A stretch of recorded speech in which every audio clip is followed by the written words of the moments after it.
une bonne partie de l'aristocratie anglaise qui avait disparu dans la guerre des Deux Roses au XVe siècle, d'ailleurs. L'aristocratie normande avait disparu dans la guerre des Deux Roses. Elle va être remplacée petit à petit par la piraterie et les descendants de la piraterie. Donc là, il va y avoir une alliance qui est plus ou moins calamiteuse aussi entre le grand banditisme de l'époque, le protestantisme iconoclaste et la couronne d'Angleterre.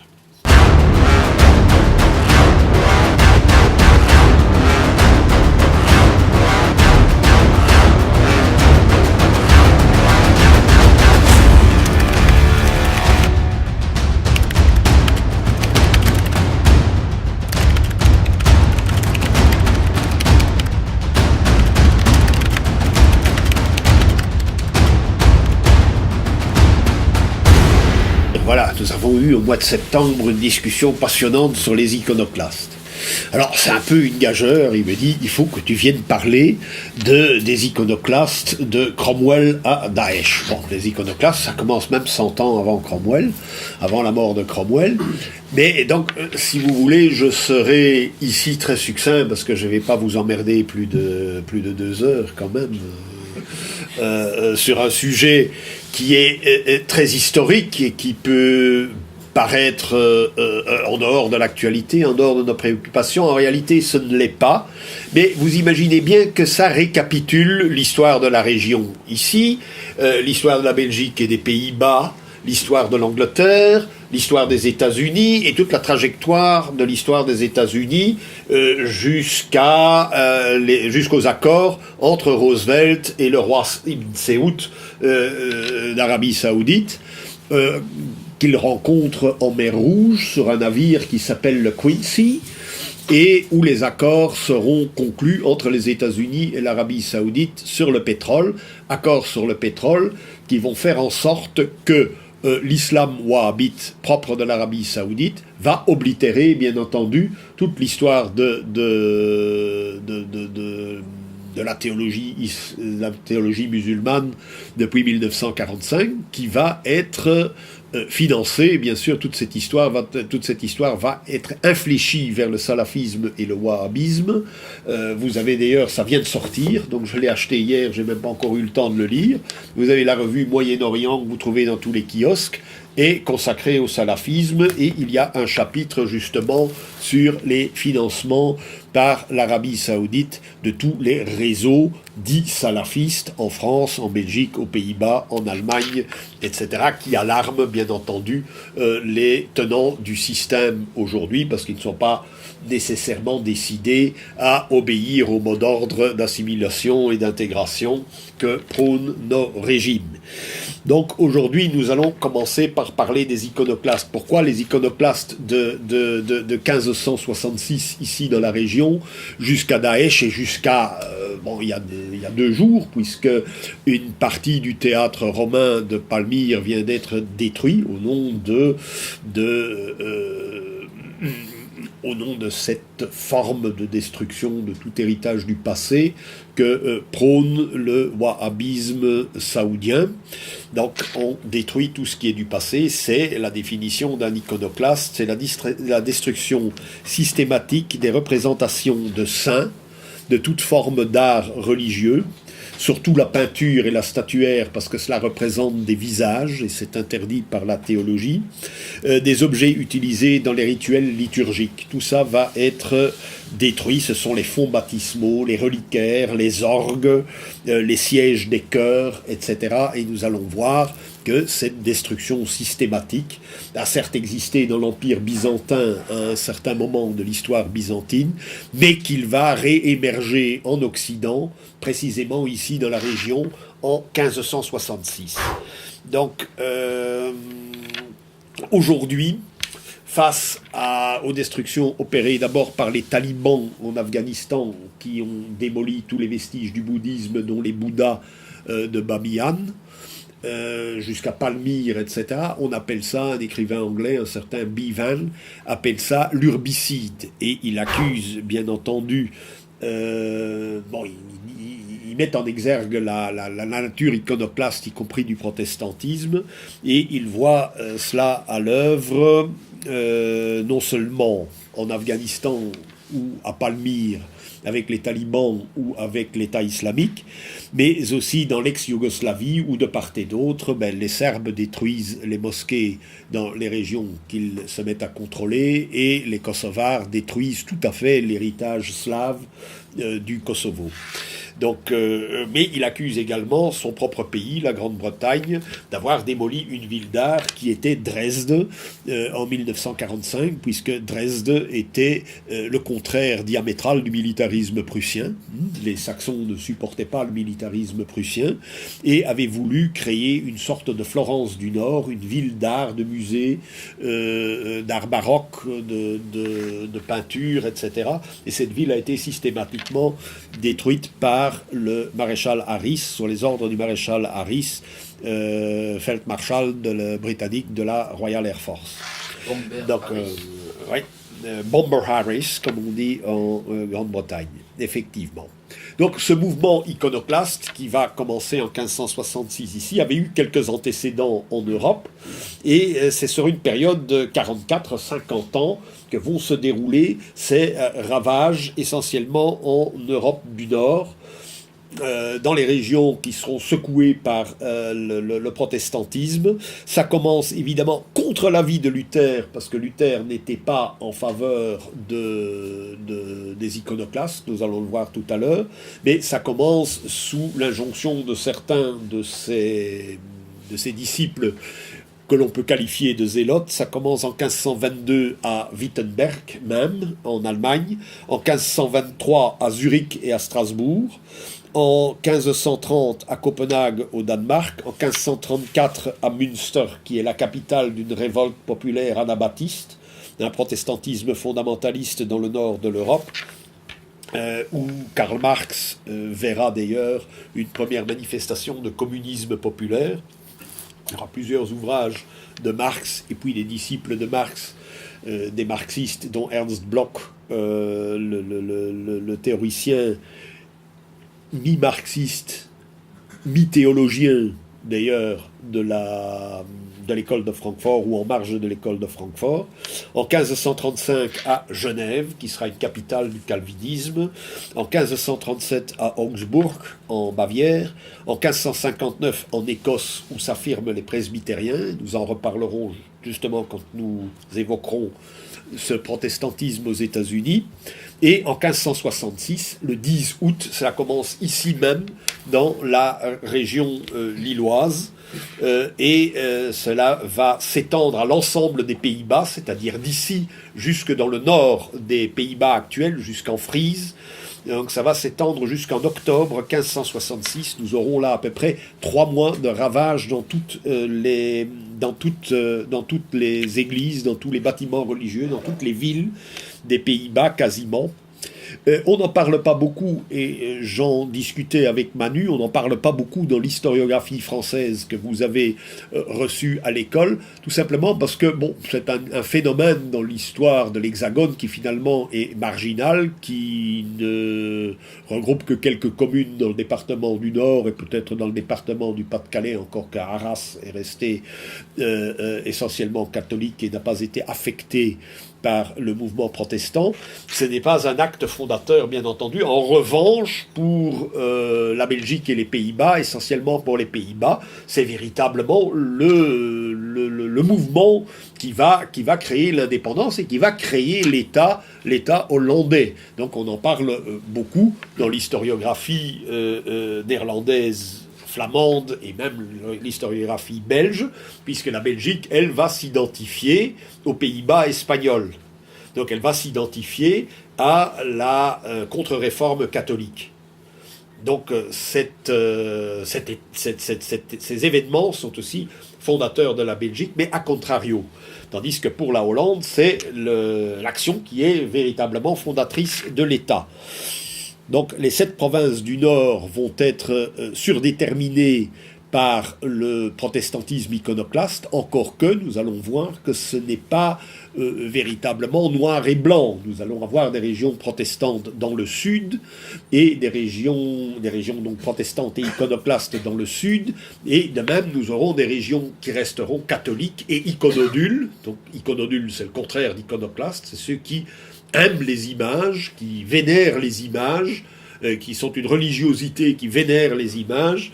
Nous aurons effectivement de grandes villes des Pays-Bas qui resteront catholiques. Alors cela va déclencher, donc 1566, une guerre qui va durer exactement 80 ans. C'est la fameuse guerre de 80 ans entre l'Espagne catholique, mais entre le monde catholique d'une part, et les Pays-Bas qui vont se poser comme les premiers champions du protestantisme et d'un protestantisme radical, donc iconoclaste. Alors, pour la mémoire collective, c'est donc absolument important. Alors, nous voyons les villes qui sont ravagées sont essentiellement Tournai et Valenciennes. Valenciennes est un centre virulent des iconoclastes. Ypres, qui est tout près d'ici, et puis cela passera à Gand où il y a une catastrophe, puisque la grande bibliothèque d'un couvent, du principal couvent gantois, va être incendiée, réduisant en centre, évidemment, une grosse partie de la mémoire collective de la région. Donc nous avons perdu là, par l'action des iconoclastes, une grande partie de notre mémoire collective. Une seule chose a été sauvée, vous pouvez toujours l'admirer dans la cathédrale de Gand, c'est l'agneau mystique de Van Eyck, qui est le fleuron, évidemment, de cet art de l'époque bourguignonne du XVe siècle flamand, qui est quand même une religiosité très différente de celle qu'on a essayé de nous vendre au XIXe siècle avec Saint-Sulpice, pour résumer brièvement ce que c'est, ou à partir de Vatican II, qui est une sorte d'iconoclasme moderniste, un iconoclasme actualisé, j'y reviendrai. Donc ensuite, cela passe à Termonde, à Lost, surtout Anvers, avec à Anvers la destruction de ce qu'il y avait au coin de chaque rue, qui a été restaurée, bien entendu. Si vous passez à Anvers, même dans les quartiers ultra-commerçants, vous verrez, à chaque coin de rue, il y a une statue mariale qui est mise en exergue. Eh bien, toutes les statues mariales du Moyen-Âge, il n'y en a plus, il n'en existe plus, parce qu'elles ont toutes été détruites par les iconoclastes. Donc ensuite, ça va passer à Lierre, même à Malines, qui était la capitale de l'archevêché. Et puis ça passe en Hollande, à La Haye, à Utrecht, à Amsterdam et jusqu'en Frise. Donc tous les Pays-Bas sont ravagés par l'iconoclasme. Alors, qu'est-ce que cela signifie sur le plan théologique et idéologique? Ça, c'est la question qu'il faut se poser. Donc, c'est une réduction de la religion. Donc, parce qu'une religion, bon, à mon sens, elle doit prendre tous les aspects de la vie humaine, même les aspects irrationnels que l'homme, même les croyances irrationnelles dans certaines formes de la nature, bon, qui étaient symbolisées justement par les petites vierges ou par les croix qu'il y avait au coin des chemins dans toutes nos campagnes, par les petites statuettes votives d'un saint local, d'un Deus Loci, comme on disait en latin. Donc c'est la réduction de la religion à la sécheresse finalement des 10 commandements. Bon, je ne nie pas le bien fondé des 10 commandements, puisque bon, elle est à la base de toute forme de droit, que ce soit dans les religions du livre ou ailleurs. Les 10 commandements, c'est ça, mais réduire une religion à cela est effectivement insuffisant. Donc on va tout réduire au texte biblique, le texte et non pas l'image, ni aucune dévotion. On va interdire toute dévotion face aux images, exactement comme va le faire le wahhabisme en Arabie Saoudite et toutes les retombées du wahhabisme jusqu'au salafisme dans nos propres banlieues, ici à Lille ou ailleurs en Europe occidentale. Donc il n'y a pas de dévotion pour des images, on ne va pas prendre des images, et surtout pour des visages. On verra par exemple que à Utrecht restera longtemps catholique, et puis la deuxième vague iconoclaste qui va s'abattre sur la ville d'Utrecht, qui est un grand évêché en Hollande, le plus grand évêché catholique en Hollande, puisqu'elle donnera l'avant-dernier pape germanique, c'est-à-dire Adrien. Adrien sera l'archevêque de Courtrai, et il faudra attendre évidemment Benoît XVI pour qu'il y ait encore un pape allemand, et encore c'est un Munichois qui est très proche de l'Italie. Bien, donc à Utrecht, vous verrez la tombe d'un noble local, donc du Hainaut, c'est Guy d'Avennes. Donc le tombeau, le gisant de Guy d'Avennes, qui vient de la ville d'Avennes ici dans la région, qui est très importante, qui était un centre de protestantisme, j'y reviendrai, eh bien le gisant de Guy d'Avennes est complètement martelé, on a cassé son visage à coups de marteau. Donc il ne s'agit pas seulement d'abattre des statues mariales ou d'abattre des statues de saints, mais aussi de détruire tout visage qui a été sculpté par la main d'un artiste. Donc, vous voyez, évidemment, le parallèle est évident avec ce qui se passe aujourd'hui dans le monde musulman.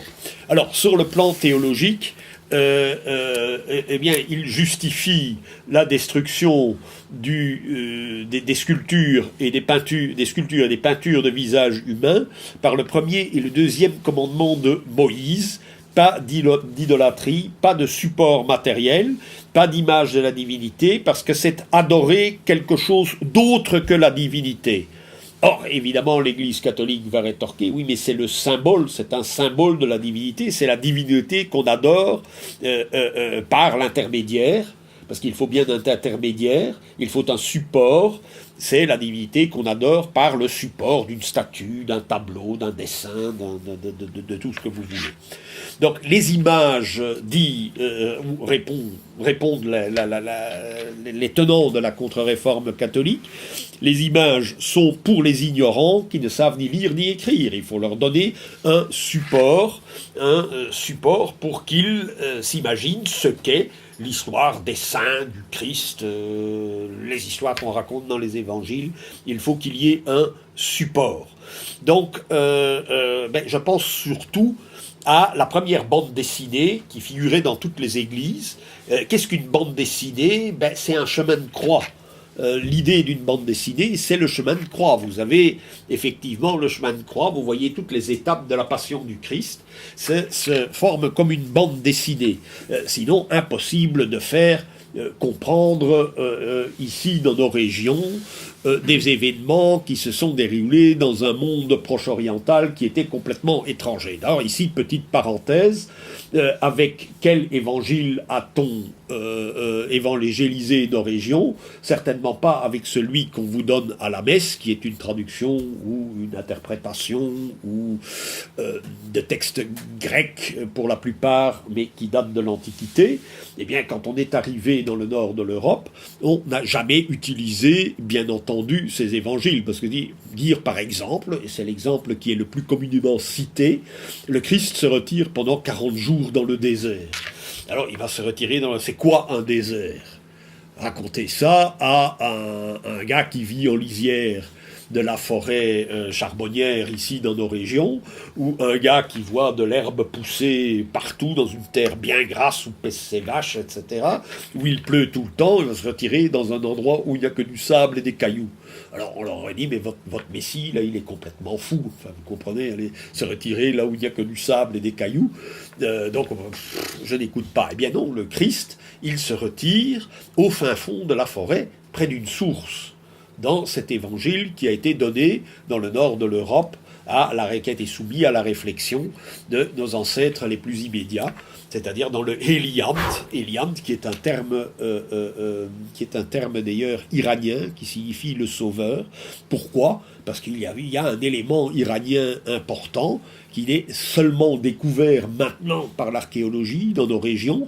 Si vous allez ici tout près, à Aubechi, où il y a un archéosite, c'est près de Ath, entre Ath et Leuze, vous avez des maisons gauloises, eh bien, il y a des tombeaux à un certain moment, quand vous vous dirigez vers la reproduction de la villa romaine, vous avez des tombeaux, eh bien, certains de ces tombeaux, exactement d'ailleurs comme dans le musée romain germanique de Tongres et le musée romain germanique de Cologne, vous avez un certain nombre de tombes avec des centurions de la cavalerie romaine qui sont des sarmates.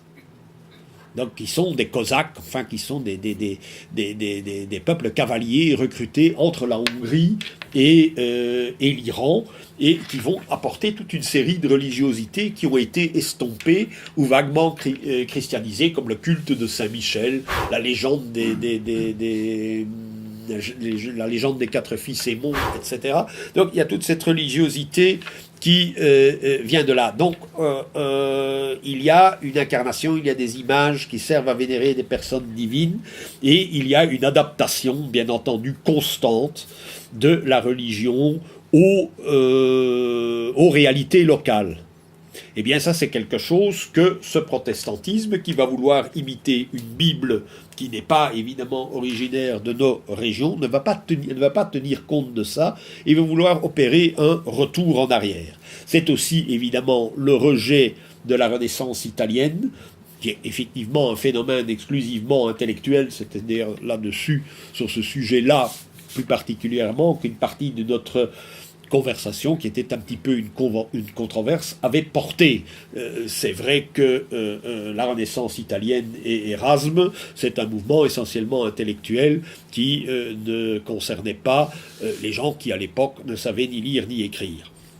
Donc il y a un rejet aussi de tout l'humanisme, et aussi du retour des images, bon, avec Jules II et Michel-Ange, images qui avaient coûté très cher, puisqu'on vendait des indulgences. Je dis, ben voilà, mon cher ami, voilà, ici, donnez-moi 1000 ducats, et vous aurez 100 000 ans de purgatoire en moins, même si vous troussez la gueuse plus que de raison, ou si vous volez votre adversaire, ou même si vous avez tué votre rival. Bon, vous aurez 100 000 ans de purgatoire en moins, etc.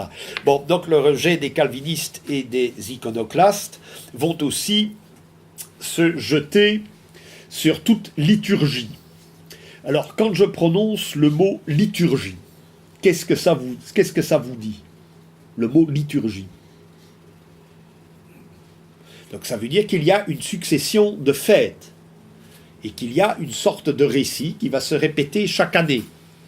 Donc ça commence, mettons, par la Noël, hein, la renaissance du soleil et la naissance du Christ, et puis l'épiphanie, la Chandeleur, le Mardi Gras, Pâques, le printemps, puis l'Ascension, puis la Pentecôte, et puis les feux de la Saint-Jean, et puis on va redescendre, l'Assomption de la Vierge, puis on arrive à l'équinoxe, puis à la saison froide, la Toussaint, etc. Et puis on répète, et le cycle continue. Donc c'est une sorte de calque du cycle naturel qui va se transposer dans la religion. Eh bien ça, le protestantisme va le nier. Alors, si vous voulez comprendre clairement, sans jargon théologique, ce que j'ai voulu dire, je vous conseille un livre bien vivement, et ici, Apocalypse de David Herbert Lawrence, donc David Herbert Lawrence, l'écrivain anglais, très célèbre surtout pour Lady Chatterley, parce que c'est la Hollandaise Sylvia Christel qui avait joué le rôle de Lady Chatterley. Que fait Lawrence? En fait, il se révolte contre un puritanisme anglo-saxon, et il sort de la carcasse et du carcan puritain et victorien pour déborder et prôner une sexualité libérée ou débridée.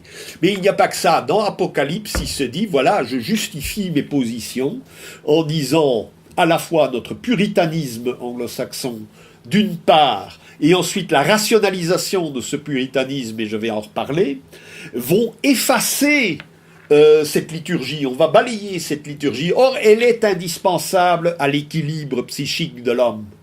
Toute liturgie, que ce soit dans le paganisme pré-chrétien, que ce soit dans la liturgie catholique, que ce soit dans les fêtes catholiques et amérindiennes des Indiens du Mexique, puisqu'il en parlera, que ce soit dans les coutumes locales en Toscane, en Italie, que ce soit chez les aborigènes d'Australie, etc., cette adéquation de la pensée humaine à la nature, au cycle naturel, est absolument indispensable.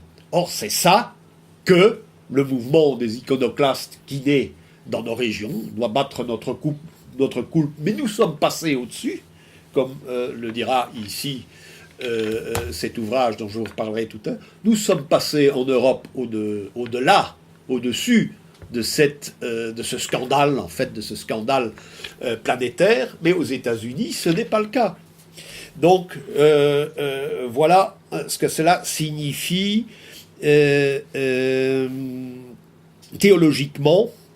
Donc, le rejet de la liturgie, le rejet de la représentation, le rejet de l'incarnation de la divinité dans une œuvre d'art, c'est ça que représente à la fois le calvinisme né ici en 1566 et les mouvements équivalents dans le monde musulman, dont, bien entendu, Daesh, et dont les dernières manifestations se sont déroulées il y a 2 ou 3 jours à Palmyre. Donc ce n'est pas nécessairement le cas de Luther. Luther est plus équilibré. C'est en revanche le cas de Zwingli en Suisse alémanique, et de Calvin en Suisse romane, à Genève. Aucune représentation par les arts plastiques n'est tolérée à l'intérieur des temples.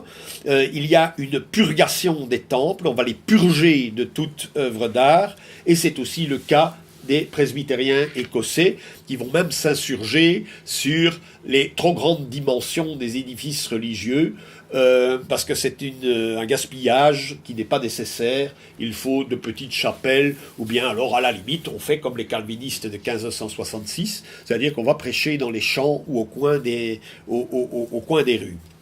Donc, parallèlement à cette destruction, à cette révolte religieuse, il y a bien sûr une émancipation de la bourgeoisie. Il y a une interprétation qu'on peut qualifier de marxiste, mais elle n'est pas à exclure dans notre démarche critique. Il y a une bourgeoisie qui ne veut pas d'apparat à l'époque. Le bourgeois est en gris, il s'habille en gris, il n'a pas de couleur dans ses vêtements, et ça va se répéter dans toute l'histoire du protestantisme. Il cherche à se soustraire à toute autorité, d'abord à l'influence de l'Église, mais aussi à toute espèce de tutelle culturelle ou à toute tradition. Donc voilà ce qui va se passer, et vous avez exactement ce mode de rejet, ce type de rejet. Vous allez retrouver cela dans la Révolution française, qui va aussi détruire un certain nombre de châteaux, d'archives, d'églises, etc.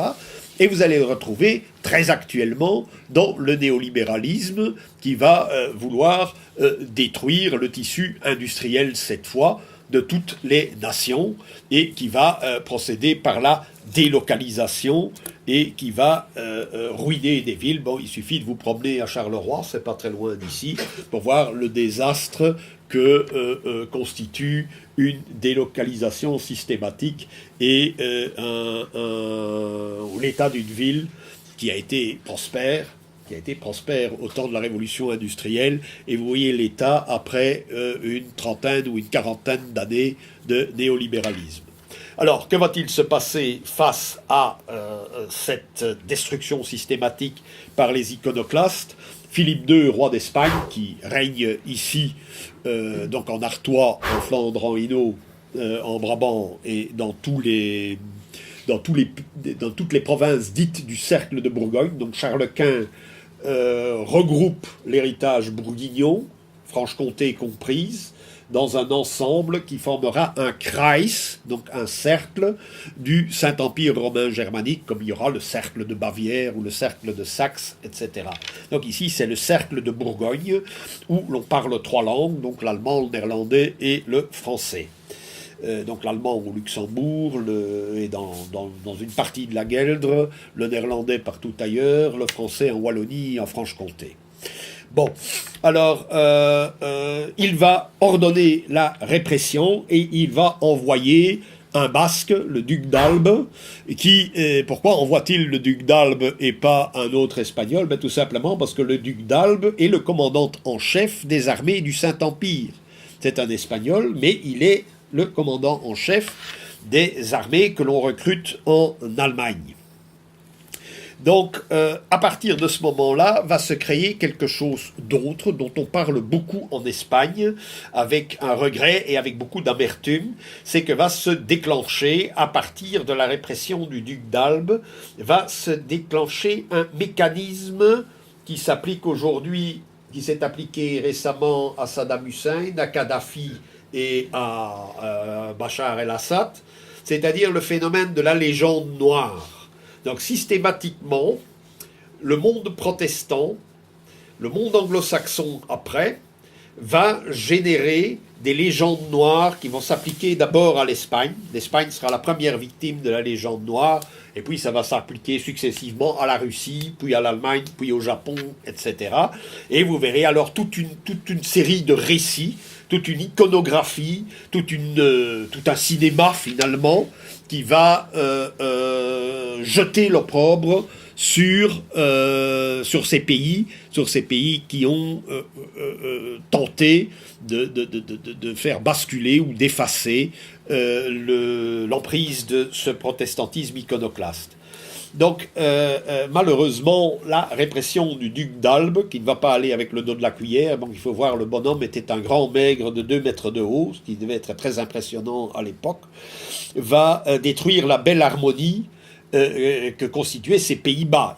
Il faut dire qu'à partir de ce moment-là, on sort définitivement d'un âge d'or de la culture. Il faut voir au XVe siècle, la peinture, elle est magnifique, la musique, elle est époustouflante, je dirais qu'elle est même plus belle que la musique classique, parce qu'elle a une côté d'une sobriété, une sérénité qui a été absolument inégalée dans l'histoire de la musique.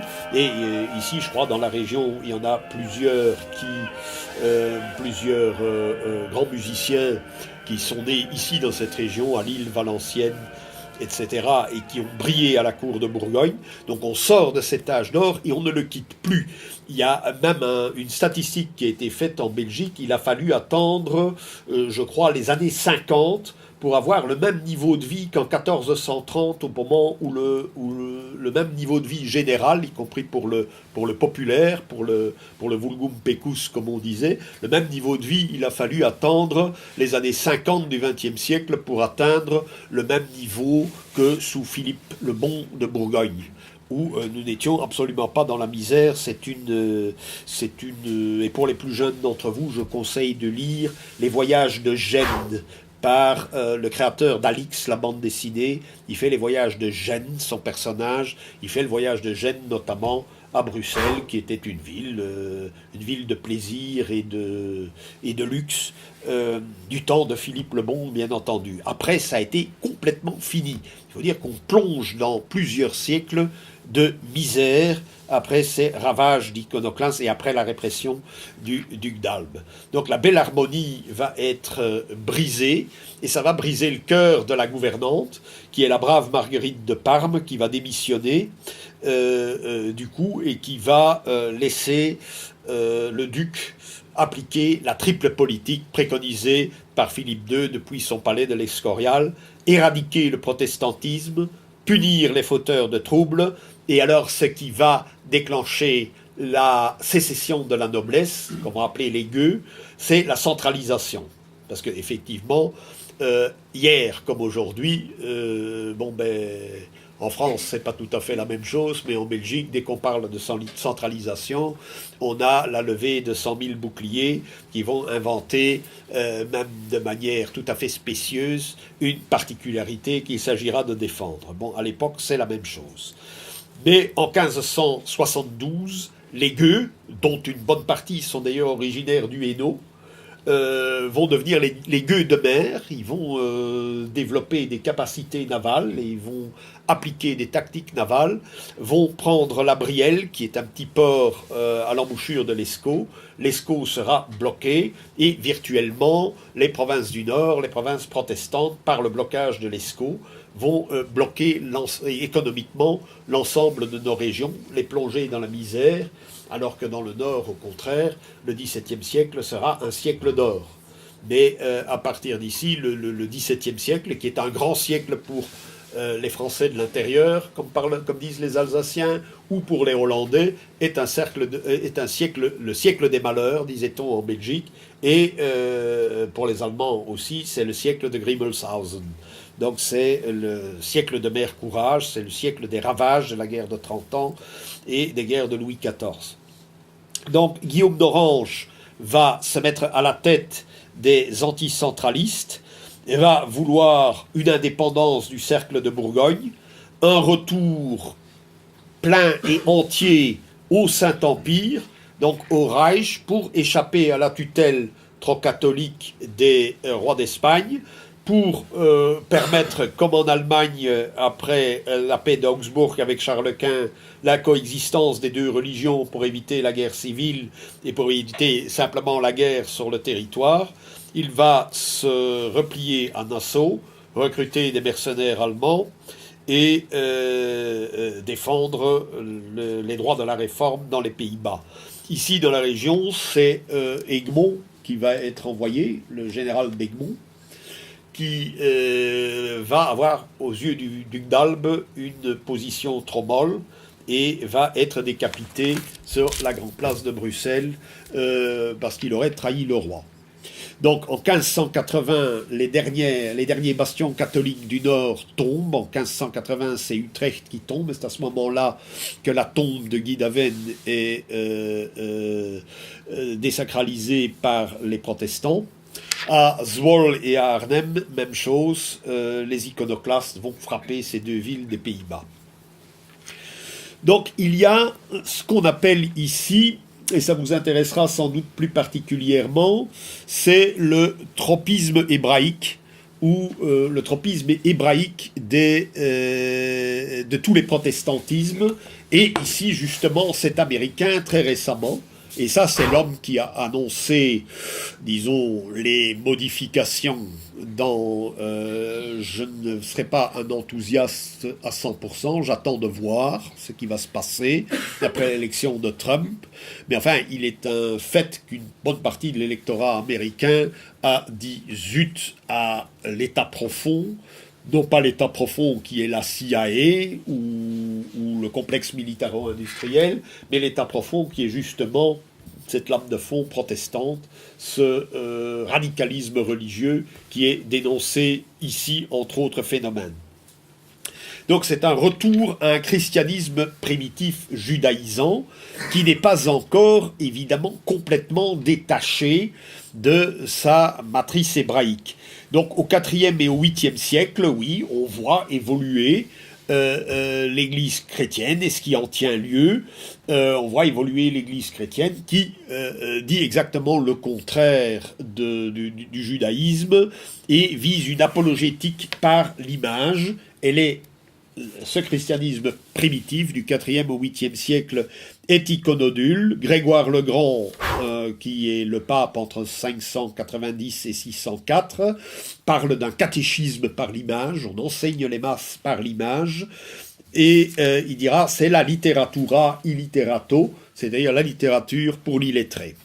Donc le premier temps, il s'agit de s'émanciper du judaïsme iconophobe. Je ne parle pas d'iconoclaste, puisqu'il ne brise pas les images, mais il est iconophobe, il est contre les images. Athanase, en 298-373, philosophe chrétien d'origine grecque, se dit, ben oui, il y a la génuflexion devant l'empereur, devant la statue de l'empereur, il y aura la génuflexion devant l'image du Christ, il y a donc une transposition de certains rites romains, il y a une romanisation de la religion qui s'opère à ce moment-là.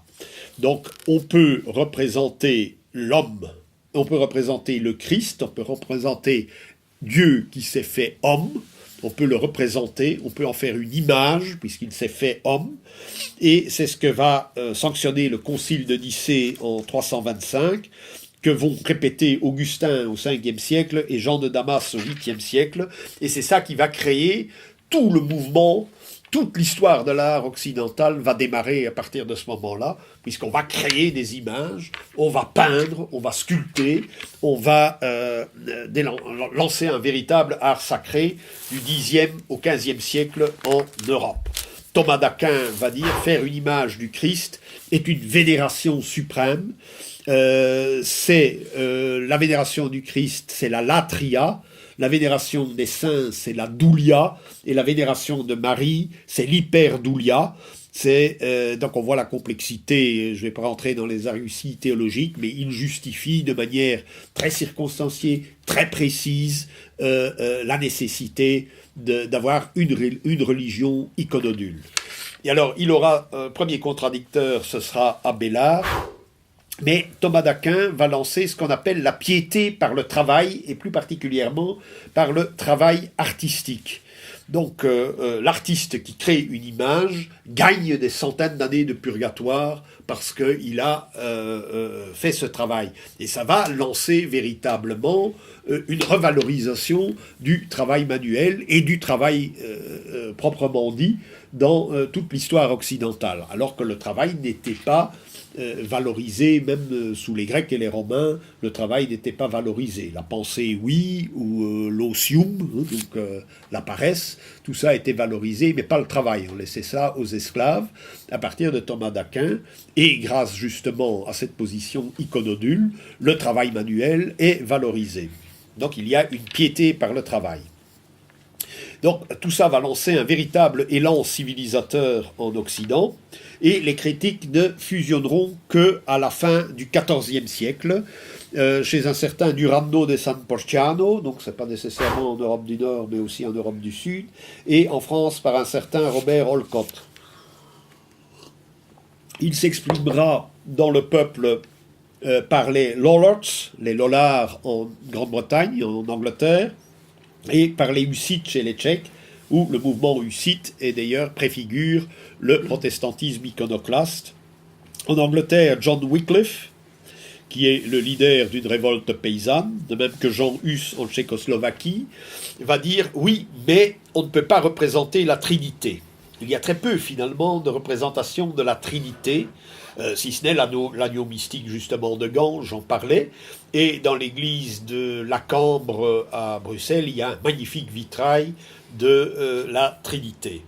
Mais, dit-il, Jean Wycliffe, d'accord, le Christ, on peut le représenter, puisque saint Thomas d'Aquin l'a dit, et que le Christ s'est effectivement incarné. Donc je peux faire une représentation du Christ, mais je ne peux pas faire une représentation de Dieu le Père. C'est d'ailleurs pour ça qu'il y en a finalement si peu. Et je ne peux pas faire une représentation du Saint-Esprit, forcément. Et toutes les images, dit Wycliffe, donc au XIVe siècle, are vain glory. C'est de la vaine gloire. Donc les Hussites, aussi en Tchécoslovaquie, en Tchéquie, en Bohême, donc comme on disait à l'époque, vont rejeter les images. Alors au XVIe siècle, chez Luther, je vous ai parlé de la première manifestation des iconoclastes au XVIe siècle en 1522 à Wittenberg. Il y a eu un Arte, je ne sais pas si certains d'entre vous l'ont vu, il y a eu sur Arte, pour célébrer le Xème anniversaire de la réforme luthérienne, qui est célébrée en Allemagne d'ailleurs par une quantité de revues comme Spiegel Spezial, Die Zeit, Geo, etc. Donc Geo, la version allemande. Il y a énormément de revues qui paraissent d'ailleurs sur la réforme en ce moment. Eh bien, vous voyez, Arte a fait un film documentaire avec des acteurs actuels. Andreas Bodenstein von Karlstadt, qui est un ami de Luther, lui est iconoclaste, contrairement à Luther, qui lui va appuyer un grand artiste aussi, qui est Lucas Cranach, où il y a eu des expositions, je crois qu'il y en a eu une à Paris, il y a 1 an ou 2, sur Lucas Cranach. Il y a le père et le fils, il y a le vieux et le jeune. Donc il y a une création d'un art luthérien qui est de grande qualité, tandis que Bodenstein von Karlstadt, lui, va, dans son ouvrage Abtuung der Bilder, donc le rejet des images, en 1522, va lancer à l'intérieur des mouvements luthériens, avant d'être désavoué par son maître, va lancer le même mouvement iconoclaste. Chez les catholiques, bien sûr, il y a aussi une réaction à la même époque, mais qui ne va se concrétiser qu'avec Vatican II. Il y a un pas en arrière. Il faut discipliner la confection des images.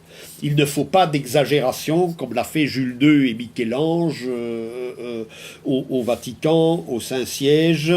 Et il ne faut pas faire de belles œuvres d'art et puis réclamer des indulgences pour payer les artistes.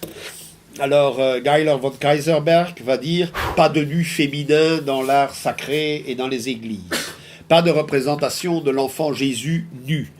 Pas de belles femmes avec de beaux vêtements dans les tableaux qui seront exposés dans les églises. » Donc il y a un plaidoyer pour ce qu'on appelle en Allemagne la Schlichtheit, la simplicitas en latin ou la sobriété en français, et on inaugure, et là, un art réaliste. Donc malgré tout, ça va impulser une nouvelle forme d'art qui n'est pas négligeable.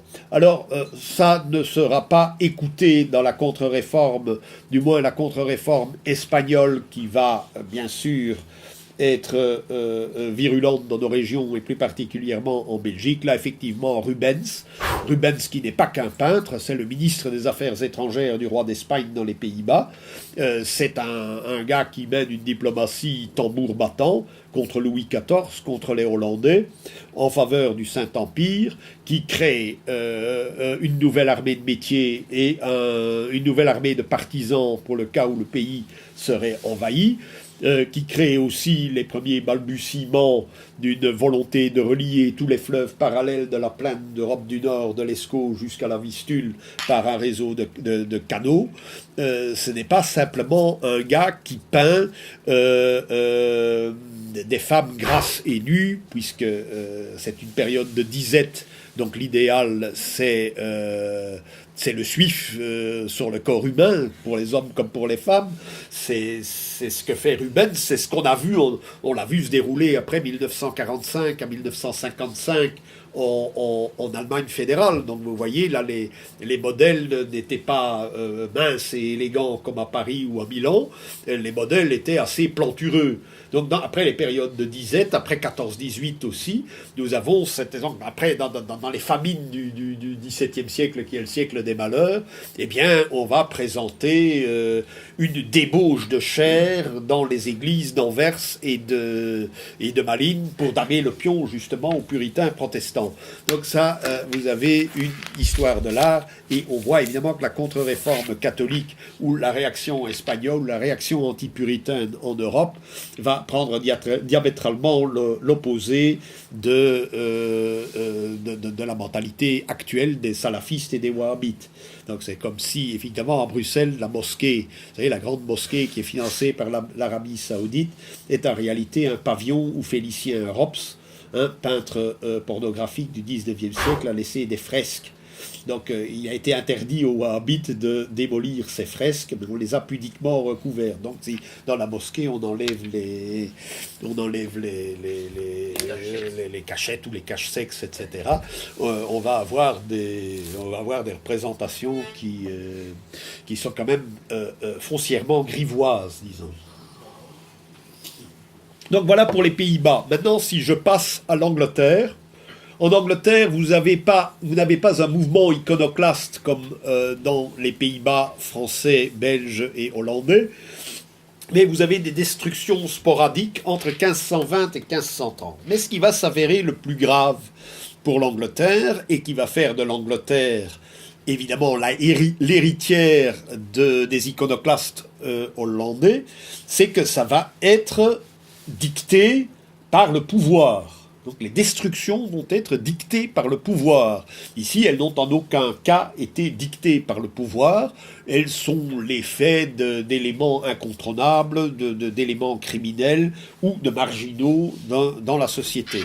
Donc de 1536 à 1540, les destructions se font à l'initiative ou à l'incitation du fameux roi Henri VIII. Vous savez, qui est un roi, si vous voyez, il y a plusieurs films sur Henri VIII.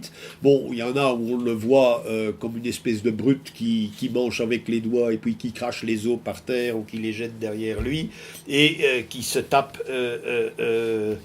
6 femmes. En réalité, il était prisonnier dans son royaume entre le parti protestant et le parti catholique.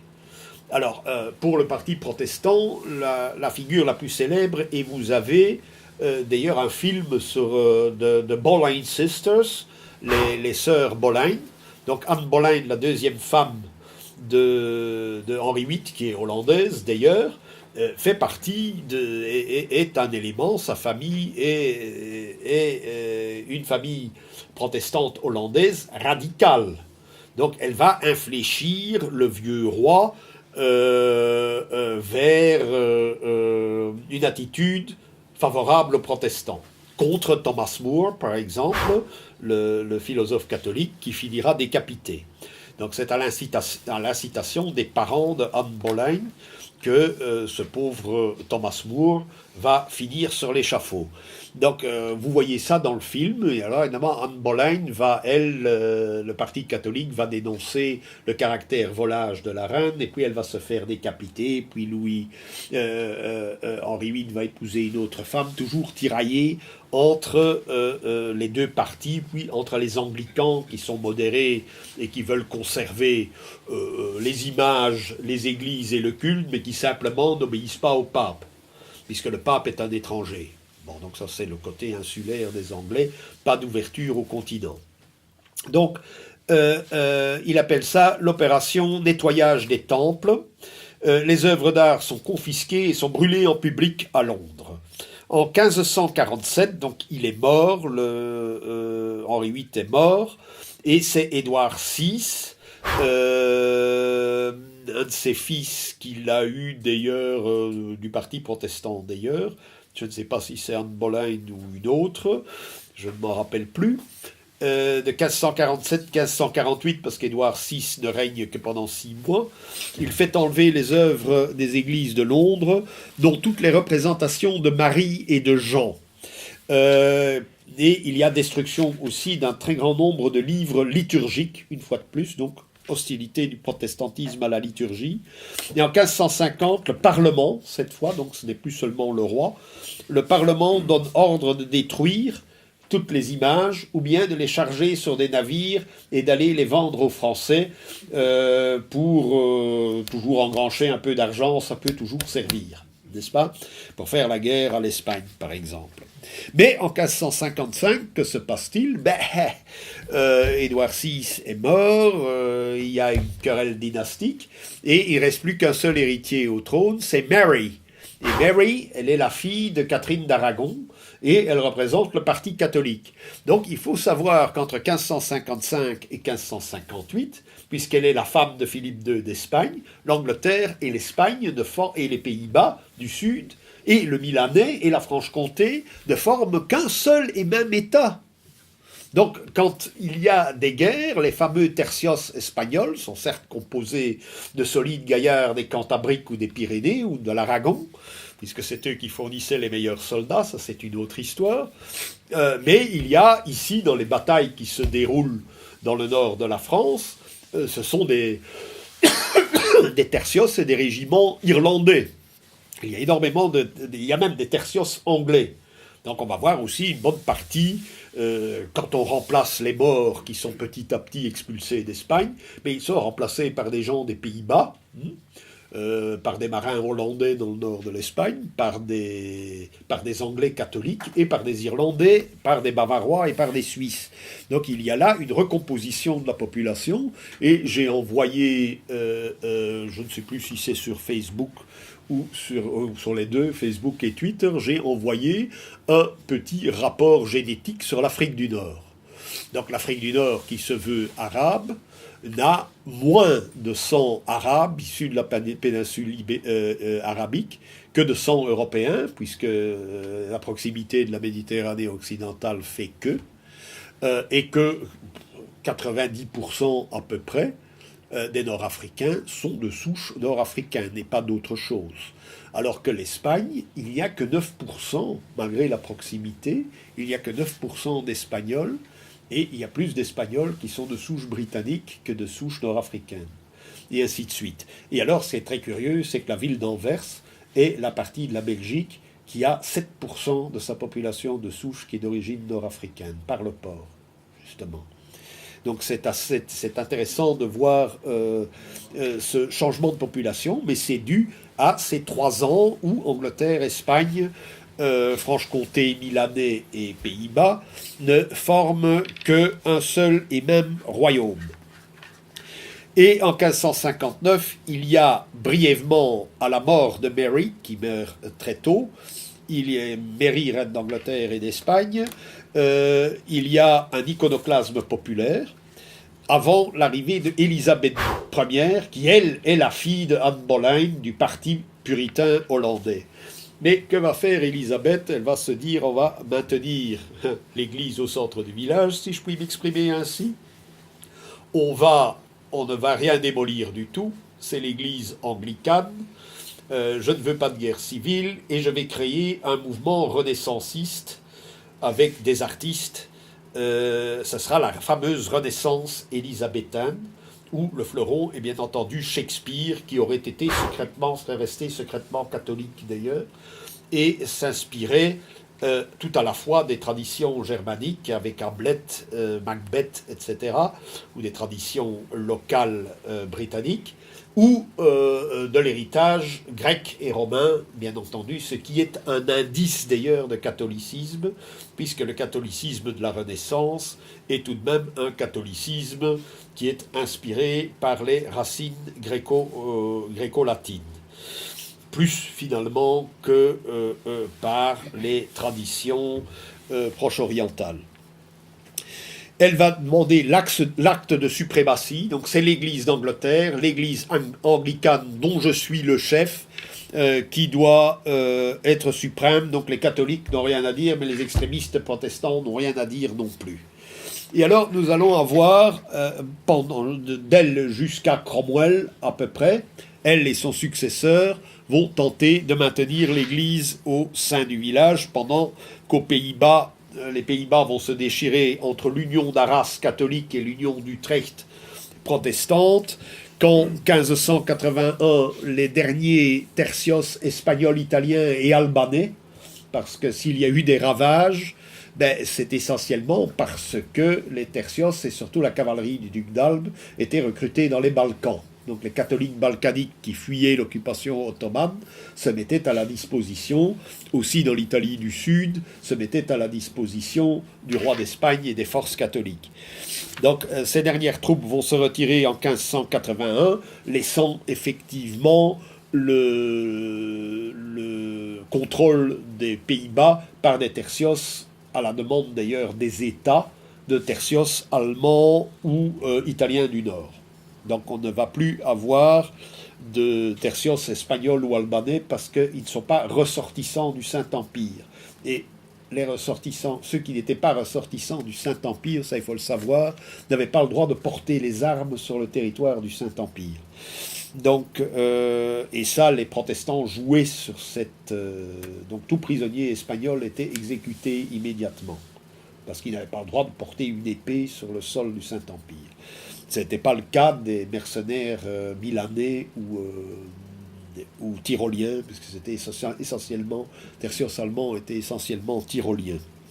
Bon, alors, donc de 1585 à 1588, il y a la fameuse guerre entre l'Espagne et la Grande-Bretagne qui se solde par la destruction de la Grande Armada dans la mer du Nord et au nord de l'Écosse.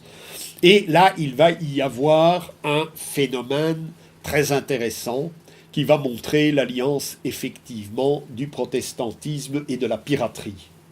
Puisque ne disposant pas de troupes, d'une marine suffisamment importante pour faire face à l'armada espagnole, elle va enrôler les pirates qui écumaient la Manche, les pirates de tous les petits ports anglais qui pillaient les navires de commerce et qui étaient une véritable industrie. Donc elle va libérer de prison tous les chefs des pirates qui étaient promis à la potence en disant à partir de ce moment-là, vous devenez lord. Et une bonne partie de l'aristocratie anglaise qui avait disparu dans la guerre des Deux Roses au XVe siècle, d'ailleurs, l'aristocratie normande avait disparu dans la guerre des Deux Roses, elle va être remplacée petit à petit par la piraterie et les descendants de la piraterie. Donc là, il va y avoir une alliance qui est plus ou moins calamiteuse aussi entre le grand banditisme de l'époque, le protestantisme iconoclaste et la couronne d'Angleterre. Donc, en 1594, il y a encore une révolte en Irlande en faveur de l'Espagne, puisque l'Irlande, elle, reste catholique parce qu'elle veut avoir une entrée en Europe. Et ben, le Brexit, c'est ça. L'Irlande, elle, veut rester, même l'Irlande du Nord protestante, veut rester dans l'Union européenne, de même que l'Écosse. Donc nous voyons qu'à l'époque, c'était à peu près le même schéma, et que ce schéma, né il y a 300, 400, 500 ans, sont des schémas qui se reproduisent dans la plus brûlante des actualités. Donc en 1596, les Anglais prennent Cadix, et en 1615, en 1605, il y a la fameuse, vous lirez ça d'ailleurs dans un numéro très récent, dernier numéro spécial sur le terrorisme d'ailleurs, où on parle de Daesh, mais on parle aussi d'un capitaine de ces tertios anglais de l'armée espagnole, Guy Fawkes, dont on célèbre la pendaison, décapitation, étripation et écartèlement de ce soldat espagnol qui avait tenté de faire sauter le Parlement en Angleterre.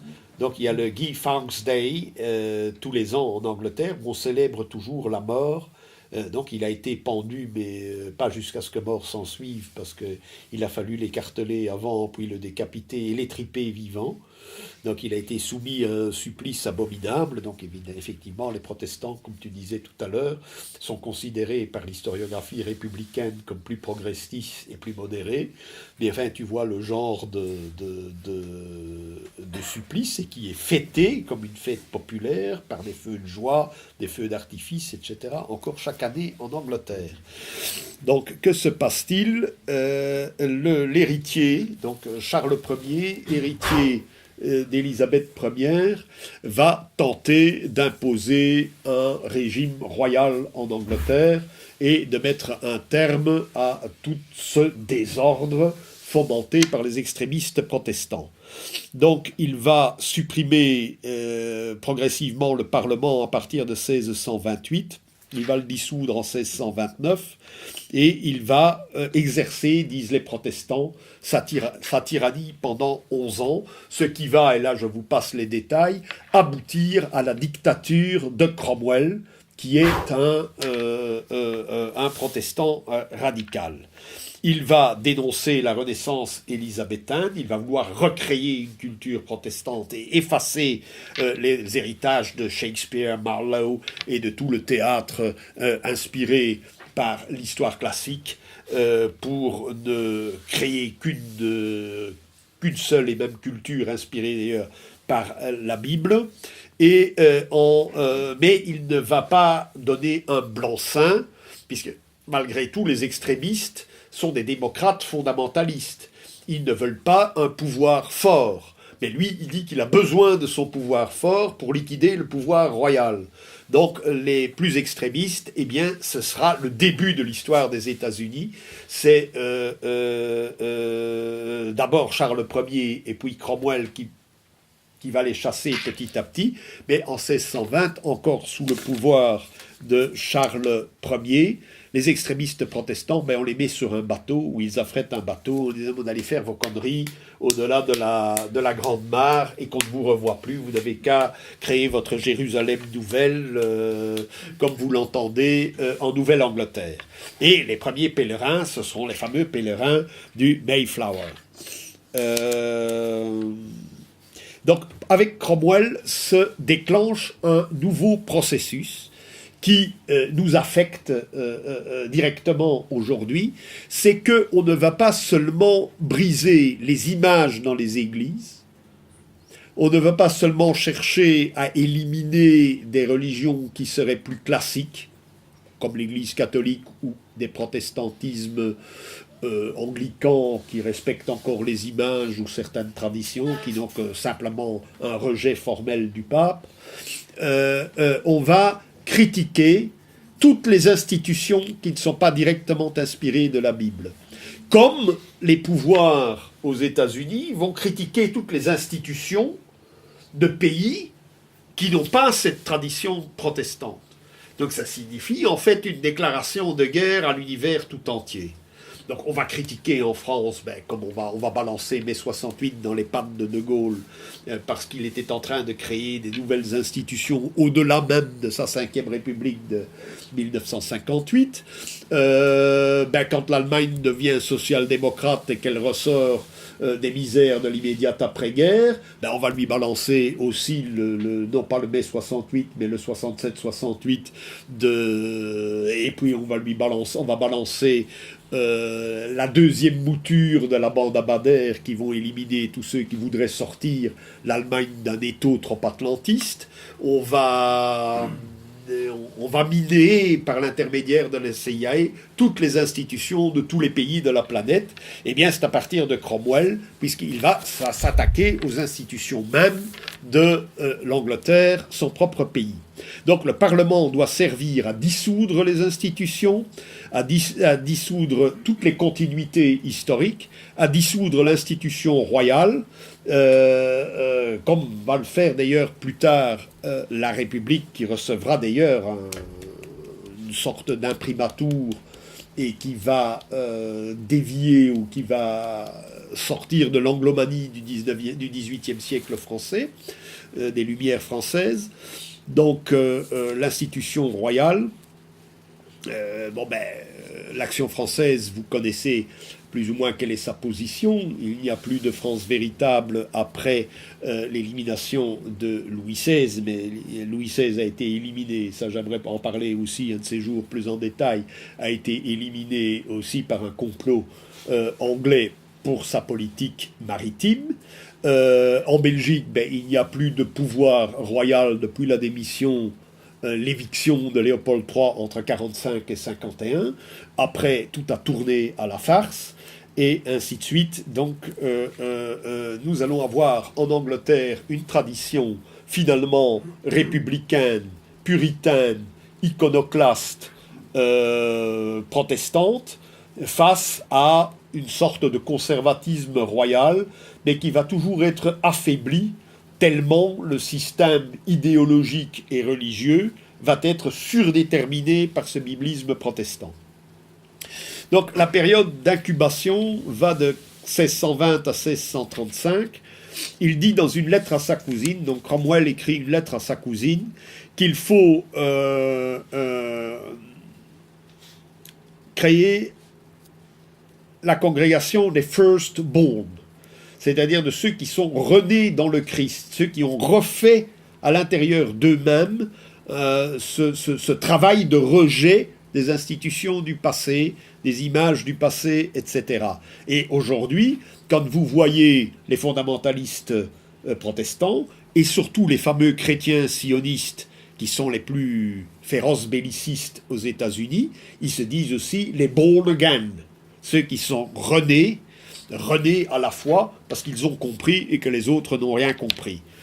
Alors il explique, et on voit que ce bonhomme apparemment très sévère et ultra rationnel qu'était Cromwell en tant que protecteur de la Grande-Bretagne, c'est-à-dire en tant que dictateur, il dit dans une lettre à sa cousine « Dieu l'a sauvé du péché ». Il lui dit aussi que la réforme est incomplète et qu'elle ne sera jamais complète. Donc vous allez voir le rejet, je vais parler du rejet sioniste, on commence par rejeter les images, on va finir par rejeter la réalité aussi. La réalité que l'humanité est divisée en deux sexes, en deux genders. Donc on va nier cette différence et on va en inventer. Peut-être qu'il y a 35 façons d'être homme, d'être au quart femme et aux trois quarts homme, aux trois quarts femme et au 8e homme et au 8e autre chose, je ne sais pas quoi, chien ou raton laveur ou que sais-je autre chose, peu importe. Donc les Anglais vivent dans le péché. Donc en permanence, son propre peuple vit dans le péché et qu'il faut éradiquer toute trace de catholicisme, c'est-à-dire de tradition, dans ses yeux. En 1640 commence la guerre civile entre le Parlement, d'un côté, et le roi, surtout protégé par les cavaliers. J'évoque les cavaliers, pourquoi ? Parce que c'est très intéressant, je crois que Robert Poulet en avait parlé dans sa critique de la bourgeoisie, qui était un des bouquins tout au début des éditions de Copernic, dans la Nouvelle Droite. C'était, les cavaliers, s'habille volontairement avec des couleurs vives, du jaune, du rouge, de l'orange, etc., pour damer les puritains qui ne sont habillés qu'en noir et en gris. Donc les troupes de Cromwell sont habillées avec des couleurs ternes, tandis que l'affirmation de la tradition se fait par les couleurs et par la variété, par les couleurs, et ce sont les cavaliers, les cavaliers. Mais Cromwell va créer New Model Army, the New Model Army, la nouvelle armée modèle, qui est composée exclusivement de protestants fondamentalistes, extrêmement disciplinés. Et vous avez un parallèle évident là, dans la création de l'Ikhwan en Arabie Saoudite. Les Saouds créent une armée qui va déclarer la guerre à toutes les tribus voisines et qui va envahir aussi les régions chiites, parce que c'était ça le but, ou certaines régions du Yémen. La guerre du Yémen est une continuation de cette guerre des Ikhwan qui a eu lieu à partir de fin des années 20, début des années 30, avec la création du royaume justement d'Ibn Saoud, l'Ikhwan wahhabite, ou même Daesh, ou l'armée de l'État islamique. Le modèle original, eh bien, c'est Cromwell, bien sûr. C'est ce type de Cromwell. Donc, ils vont se nicher des extrémistes qu'on va appeler les levelers, ceux qui vont niveler, les niveleurs, les levelers, dirigés par un certain John Lilburn, qui réclame évidemment l'égalité de tous et qui va assurer, donc Levelers et New Model Army vont créer la victoire de Naseby, qui va écraser le parti royaliste définitivement. Mais là va s'enclencher une querelle entre Cromwell et ses extrémistes, et une seconde phase de la guerre civile, où on va s'attaquer aux royalistes dans le pays de Galles et de l'Écosse, et qu'on va justifier par 3 textes bibliques. Le psaume 17, Rise up, O Lord, and bring them down. Donc, lève-toi, ô mon Dieu, et fiche-les par terre. Donc, bring them down. Donc, c'est une sorte de radicalisme. Ben, tout ennemi doit être éradiqué sans la moindre pitié. Le psaume 105, où on se déclare littéralement héritier de l'histoire d'Israël, de l'histoire biblique d'Israël, où on fait l'adéquation. Et ça, là, le lien est ouvert à partir de l'utilisation par Cromwell du psaume 105 jusqu'aux sionistes chrétiens actuels qui veulent la guerre et qui veulent transposer justement l'ambassade des États-Unis à Jérusalem pour être là le jour où le Christ redescendra. Enfin, le Christ est déjà, paraît-il, parmi nous, mais il va sortir de la clandestinité. Mais il sortira de la clandestinité à Jérusalem.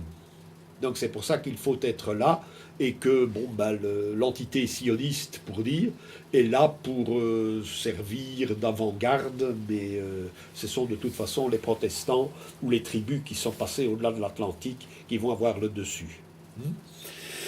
Alors, la conclusion... alors le troisième texte biblique, c'est Isaïe 8.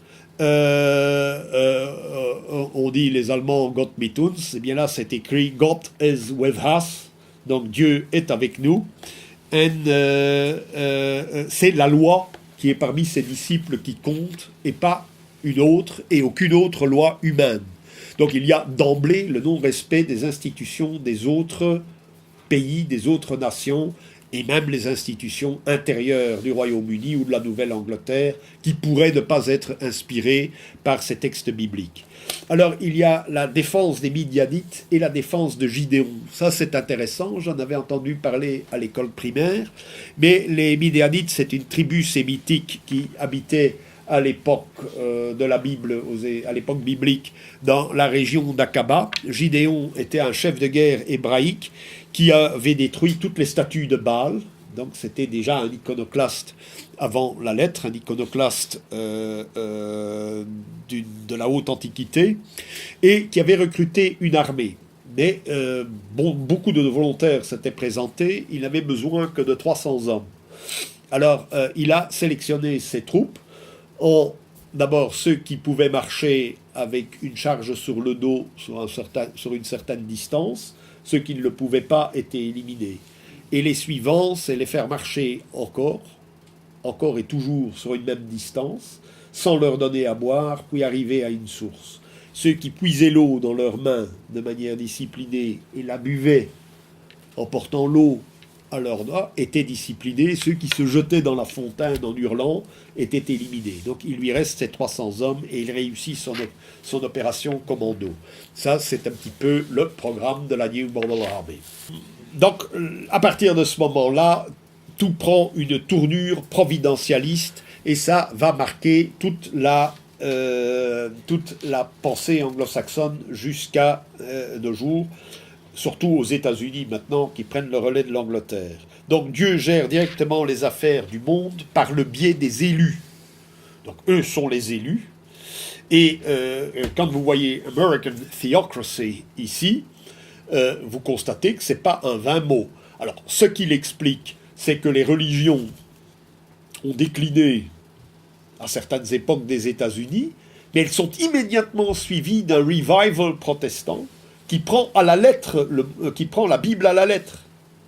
Régulièrement, on voit des périodes 1740, 1750, 1800, 1810, 1830, 1840. Il y a chaque fois des revivals. Et puis depuis Reagan, on s'aperçoit, bon, dans les années 50 et 60, ça s'était estompé. Et puis avec Reagan, on revoit, avec Bush, on revoit, et on prend ça à la lettre. Donc ce sont des centaines de milliers, des millions d'Américains qui prennent ce texte biblique à la lettre, alors que ça ferait rire n'importe quel Européen. Mais évidemment, nous sommes des pervers. Alors bon, donc on va passer brièvement sur Cromwell, parce que effectivement, Manu a marqué dans le titre de la conférence, enfin inscrit dans le titre de la conférence de Cromwell à Daesh, parce que c'est la destruction systématique de l'Irlande. Donc l'Irlande reste catholique, elle sera envahie, elle est envahie par les troupes de Cromwell, et que se passe-t-il? Chaque ville qui est assiégée, toute la garnison est systématiquement massacrée, tous les hommes en civil qui détiennent d'une manière ou d'une autre une arme sont massacrés, et tous les prêtres d'une religion qui n'est pas celle de Cromwell sont également massacrés et puis poursuivis. Alors que va-t-il se passer? Eh bien, c'est-à-dire que plus aucun catholique ne pourra posséder une terre, et les terres seront confisquées et distribuées à justement des officiers de la New Model Army, donc les Roundheads, les têtes rondes, surnommées ainsi à cause de la forme de leur casque. Donc ça va créer aussi un phénomène dont enfin en France, oui, on en est partiellement conscient, mais on en est de moins en moins conscient en Belgique, en Autriche, et en Espagne un petit peu moins. Donc il va y avoir à partir de ce moment-là une immense émigration d'Irlandais vers le continent. Donc il faut savoir que quand la Belgique passe des Habsbourg d'Espagne aux Habsbourg d'Autriche, le cadre est irlandais. Nenny, donc c'est-à-dire Mac Nenny, devient monsieur de Nenny et est gouverneur des Pays-Bas autrichiens. Enfin, pas gouverneur, mais premier secrétaire du gouverneur officiel. En France, vous avez des régiments irlandais à partir de Louis XIV, Louis XV, à la bataille de Fontenoy avec Louis XV, ce sont des Irlandais contre des Anglais en première ligne. Donc les régiments de l'armée française sont partiellement composés d'Irlandais. L'Espagne connaît un cadre irlandais qui va se repérer jusqu'à Franco, puisque au moins 2 généraux de l'armée nationaliste seront Kindelen et un autre dont j'oublie le nom, qui sont clairement d'origine irlandaise. C'est le cas en Autriche où le général qui rétablit l'ordre en 1789, c'est Dalton, c'est un Irlandais, et le plus grand collège de Vienne, encore aujourd'hui, porte le nom de Schottengymnasium, c'est-à-dire le gymnase des Écossais, c'est-à-dire le gymnase des Celtes, et que tout le parti socialiste irlandais renaît sous une optique celtique.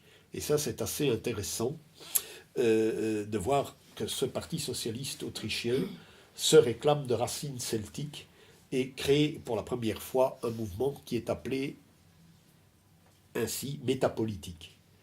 Donc ça, c'est un autre chapitre. Ben, vous voyez le chapitre sur le Schottengymnasium, sur ces origines très conservatrices du parti socialisme et de la social-démocratie autrichienne dans mon ouvrage sur la révolution conservatrice.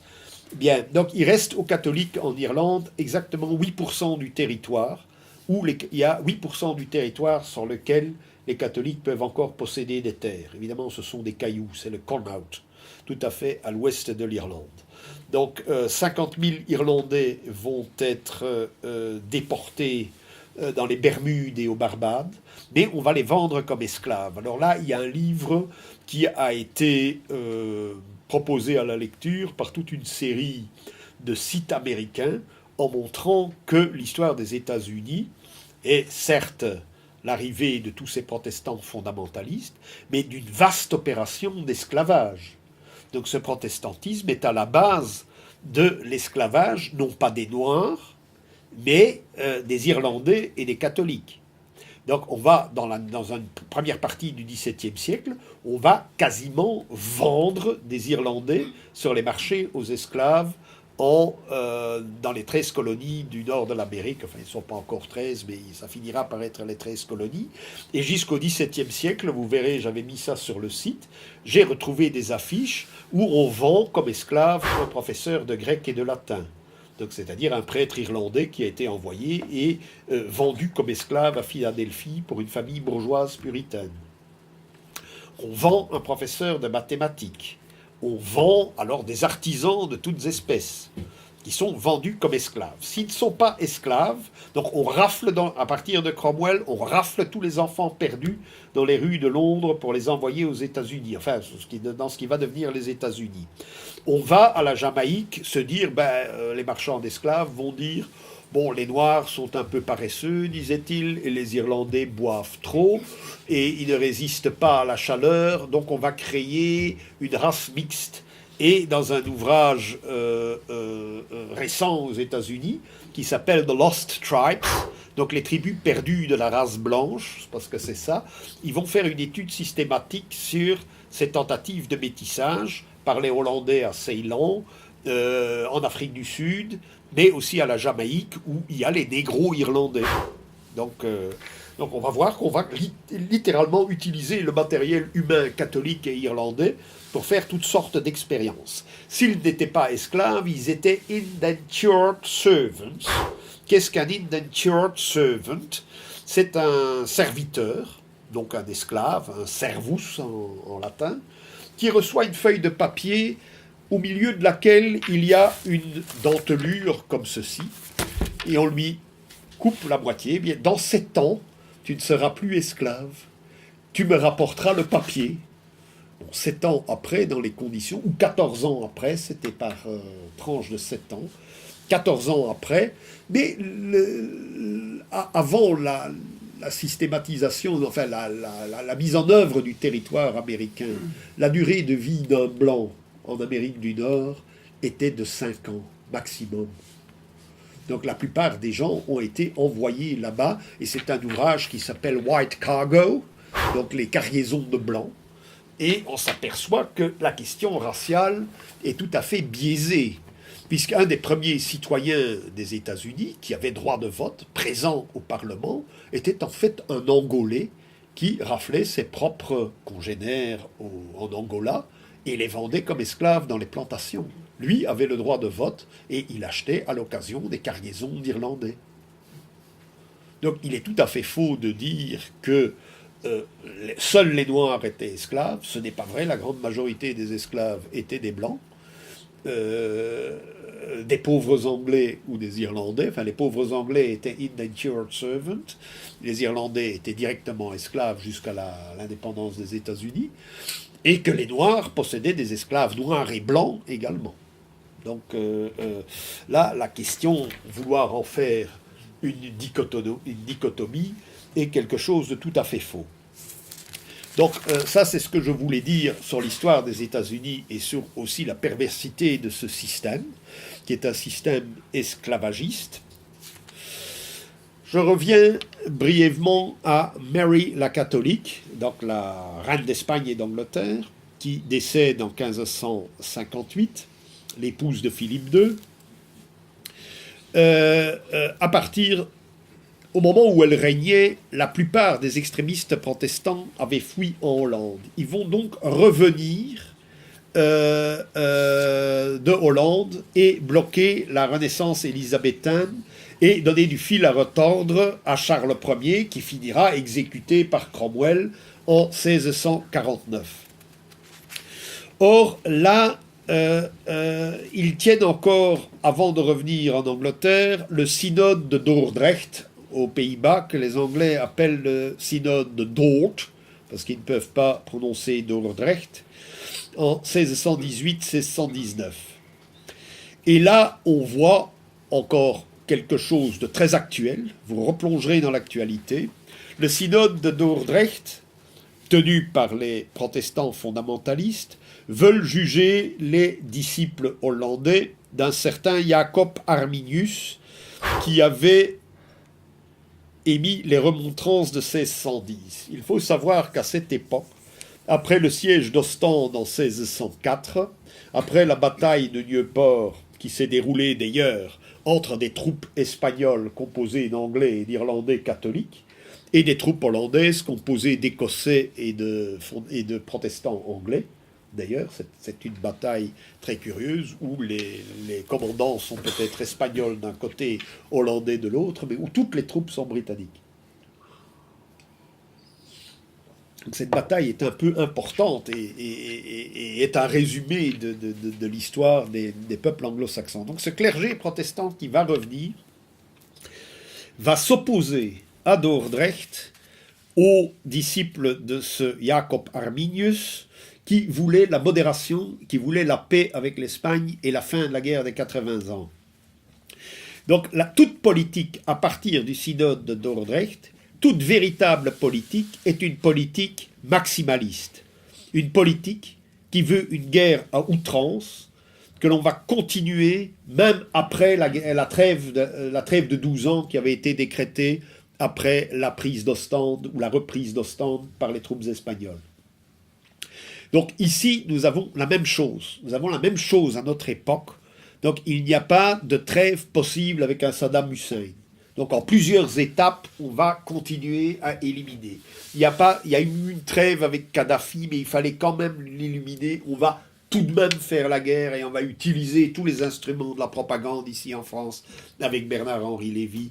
On va utiliser tous les instruments de la propagande pour mener jusqu'au bout une guerre qu'on a décidé de mener contre des gens qui ne partageaient pas la même vision des institutions, la même vision philosophique, la même vision théologique que celle des protestants. Donc, que va-t-il se passer en Hollande? Bon, c'est aussi une étape importante de l'histoire des Pays-Bas. Johan van Hollen-Barneveld, qui était qui s'inspirait de Jacob Arminius et qui voulait une paix définitive avec l'Espagne après la trêve de 2 ans, va finir décapité le 13 mai 1619. Donc on voit que là, c'est une politique de non-compromis, c'est une politique finalement impolitique, parce que face à la diplomatie, c'est aussi le rejet en 2003 de toute solution diplomatique à la question irakienne. Donc quand Chirac, Poutine et Schröder en Allemagne décident de la création tout à fait informelle et tout à fait informel d'ailleurs d'un axe Paris-Berlin-Moscou, c'est un recours à la diplomatie. Que disent les néoconservateurs américains, qui appartiennent à cette veine que nous dénonçons aujourd'hui? Pas question de la diplomatie, c'est pour les vieilles femmes. L'Europe, c'est une vieille femme. Ce sont les fils de Vénus. Nous, on est les fils de Mars. On est la New Model Army. Et on va critiquer la vieille Europe qui, elle, cherche une solution de compromis et de bon sens. Bon, nous sommes maintenant 13-14 ans après le déclenchement de cette guerre, il n'y a pas de solution chez eux non plus. Il aurait peut-être mieux valu y songer en 2003. évidemment. Donc cette politique d'intransigeance face à l'Irak, elle trouve sa source dans ce synode de Dordrecht, hein, qui va coûter la vie à un homme politique qui avait, avant d'être décapité, la tête bien sur les épaules et qui estimait une guerre de 80 ans avec l'Espagne ne nous mène absolument nulle part. Alors que, effectivement, dès que les Pays-Bas ont cessé de mettre toutes leurs ressources dans cette guerre contre les Pays-Bas du Sud, eh bien, ça a été pour eux un siècle d'or, d'ailleurs. Alors, on accuse évidemment Van Oldenbarnevelt, et ça c'est typique aussi. Voilà ce qui est mis dans l'acte d'accusation qui va le conduire à sa condamnation à mort. C'est la perturbation générale de l'état de la nation, tant dans l'Église que dans l'État. Alors que ce n'est pas lui qui perturbe, il veut au contraire la paix. Mais tout qui veut la paix sera accusé d'être bellicisme. Il y a une inversion du vocabulaire. Eh bien, on la voit déjà là-bas. Alors, les évêques anglicans, à l'époque de Charles Ier, vont évidemment refuser le maximalisme préconisé par le synode de Dordrecht. Alors, c'est là qu'on va voir apparaître toutes les sectes qui existent aujourd'hui. Donc, je pourrais faire une histoire de ces sectes, mais évidemment, ça nous mènerait très loin, comme le fait d'ailleurs Kevin Phillips. Il veut faire une histoire de ces sectes. Donc elles apparaissent, elles disparaissent, mais elles représentent toujours et systématiquement, dit-il, le même schéma. Hein, des schémas qui sont historiquement attestés, du moins dans l'histoire des XVIe et du début du XVIIe siècle. Donc il va y avoir des sabbatarianistes, des millénaristes, des chiliastiques. Satan a été enchaîné pendant 1000 ans, maintenant il est déchaîné, donc on va faire le retour, et ce sera la bataille finale, et cette idée de Armageddon, d'apocalypse, et l'idée récurrente que vous allez entendre dans le discours de Reagan, puis dans le discours du père et du fils Bush, dans le discours non pas des néoconservateurs, parce que les néoconservateurs, en fait, n'appartiennent pas à une tradition protestante. Ce sont des gens qui, auparavant, étaient trotskistes et qui voulaient la révolution permanente. En accédant au pouvoir aux États-Unis, c'est pas la révolution permanente qu'ils veulent, c'est la guerre permanente contre toutes les institutions et contre tous les régimes économiques différents de celui qu'ils ont préconisé, en l'occurrence le néolibéralisme. Donc on voit exactement que les schémas se reproduisent depuis 3 ou 4 siècles. Alors, la position catholique, eh bien, elle est celle, en fait, que va énoncer le cardinal Ratzinger de Munich, qui deviendra Benoît XVI. Il va dire « L'escroquerie antéchristique commence toujours à prendre forme dans le monde chaque fois qu'on cherche à la réaliser dans l'histoire, alors qu'elle ne peut être concrétisée qu'après l'histoire par le jugement eschatologique. » Bon, là, il parle en tant que théologien. L'Église rejette ce millénarisme, même édulcoré, car c'est une falsification du royaume à venir, surtout sous ces oripeaux intrinsèquement pervers du messianisme séculier. Donc on voit ici qu'en une seule phrase très dense de philosophe allemand, Ratzinger condamne toute tentative de transposer le discours biblique dans la réalité terrestre. Il dit que c'est une apostasie, que c'est une impossibilité. Et là est une position qui est certes catholique, mais qui pourrait ne pas être catholique non plus, qui pourrait être une position simplement de bon sens. Donc il condamne par là même, bien sûr, les utopies modernes, qu'elles soient puritaines, qu'elles soient américaines sous toutes ses formes théocratiques, qu'elles soient jacobines ou qu'elles soient marxistes d'ailleurs, ou que ce soit l'école de Francfort. Bon, alors que se passe-t-il? Donc vous voyez cette histoire d'Angleterre. L'hégémonie puritaine au Massachusetts, puisqu'on envoie les pèlerins du Mayflower dans le Massachusetts, dans Nouvelle-Angleterre, il va s'affirmer en 3 étapes. Donc ça, c'est la genèse des États-Unis, et nous allons voir que la 3e étape va se répéter un siècle après, va donner l'indépendance des États-Unis. Donc la première étape de 1620 et puis 1630, 1661, on envoie les extrémistes protestants, même Cromwell, se débarrassent d'eux. Il les envoie petit à petit en Nouvelle-Angleterre, donc aux actuels États-Unis, sur la côte Est. On les envoie petit à petit. Et puis on rafle dans les rues, on leur envoie des esclaves catholiques, et puis et ainsi de suite. Mais ils sont relativement indépendants, on ne s'occupe pas d'eux, puisque la guerre civile fait rage en Angleterre, elle fait rage en Écosse. Ils ont donc d'autres chats à fouetter. Alors, Cromwell meurt en 1658, son fils reprend le rôle de protecteur pendant un an, en 1659, puis il s'exile. Donc il y a une restauration royaliste. Donc c'est Charles II qui arrive au pouvoir en Angleterre et qui va opérer une restauration anglicane avec une tolérance pour les catholiques. Donc de 1661 à 1689, eh bien, les colonies de Nouvelle-Angleterre vont commencer petit à petit à se mettre en état de rébellion contre la couronne. La troisième période, 1689, donc Jacques II est déposé par le parti des Whigs et il va y avoir un protecteur qui sera Guillaume III d'Orange de Hollande, qui va jouer le rôle du roi d'Angleterre pendant un certain temps, avant qu'on appelle les Hanovriens, Georges Ier, Georges II, Georges III. On va amener les ducs de Hanovre qui vont devenir les rois d'Angleterre, et donc les deux premiers ne parleront jamais un traître mot d'anglais, et toute la cour se déroulera en allemand. C'est uniquement Georges III, sur lequel il y a eu un très beau film, qui était d'ailleurs un homme équilibré. Georges III est celui qui à un certain moment était aphasique, ne pouvait plus parler. Il y a un film magnifique. En réalité, maintenant, on lui donnerait 2 ou 3 pilules et hop, il retrouverait la parole. Ça n'a pas été le cas. On l'a enfermé comme fou pendant des années. Les frères Pitt, enfin le père et le fils Pitt, en ont profité d'ailleurs pour créer les guerres de la Révolution derrière le dos de ce roi qui était empêché par une maladie qui était à l'époque inconnue. Mais je fais appel, mais ça, il faudrait peut-être inviter soit les auteurs. Il y a 2 auteurs français, dont l'un s'appelle Olivier Blanc, qui a publié un livre que tu trouveras en livre de poche pluriel, Les Hommes de Londres, qui montre combien d'hommes de Londres dans Paris ont payé à boire à des émeutiers pour créer la Révolution française quasiment de toutes pièces. Pourquoi ?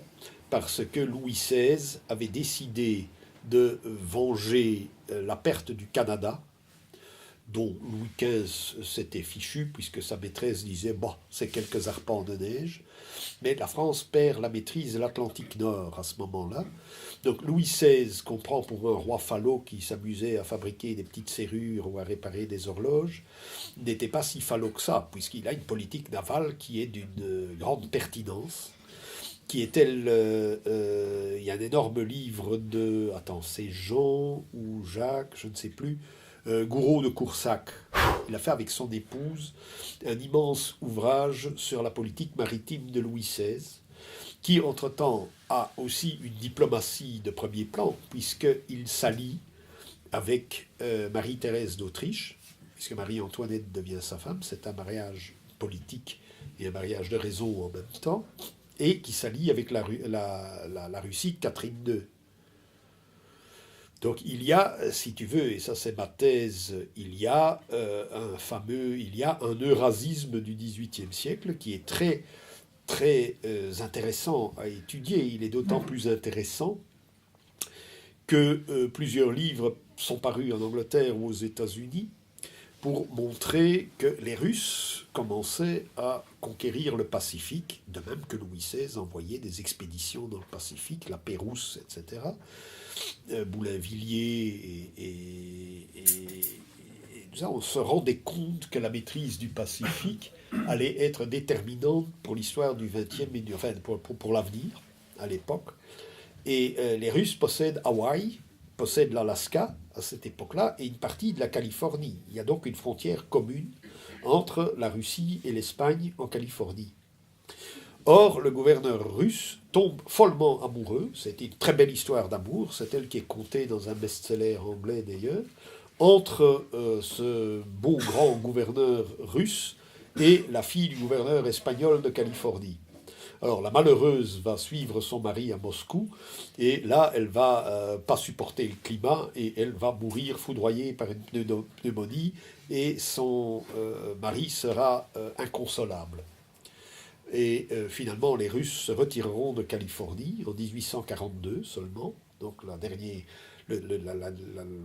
petite garnison russe qui devait ne pas comporter plus d'une dizaine de soldats, va se tirer de Fort Ross en Californie, va conserver l'Alaska qui sera vendu pour financer la conquête de l'Asie centrale, donc de l'actuel Kazakhstan, Turkménistan, Ouzbékistan, par le tsar Alexandre II.